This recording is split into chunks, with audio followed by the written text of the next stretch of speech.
નમસ્કાર દર્શક મિત્રો, આપ જોઈ રહ્યા છો સત્ય સમાચાર.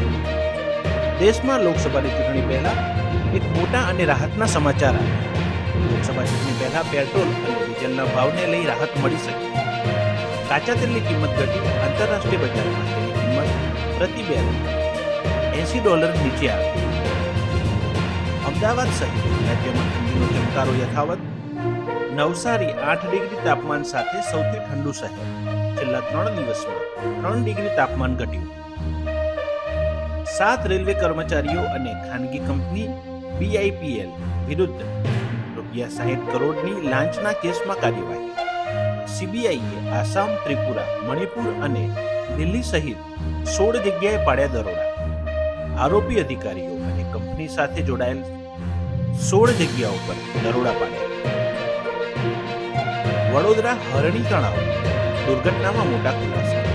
BMCએ પેડલ બોટ ચલાવવા આપી હતી મંજૂરી. 12 બાળકો અને 2 શિક્ષકોના થયા હતા મોત. ખેડામાં 4 લોકોને થાંભલી સાથે બાંધીને મારવાનો મામલો. સુપ્રીમ કોર્ટે 4 પોલીસ અધિકારીઓને સજા પર સ્ટે આપી. સાથે આપ્યો આકરો ઠપકો. રાજકોટમાં નિસંતાન કપલના આપઘાતનો દિલ પીગળાવતો કિસ્સો. કરીના આપઘાત બાદ સસરાએ જમાઈ પાસેથી માંગ્યા 10 લાખ. પૈસા ન હોવાથી અને પત્નીના વિયોગે જમાઈએ કર્યો આપઘાત. બાળક નહોતું થતું એટલે પરિણીતાએ કર્યો હતો આપઘાત.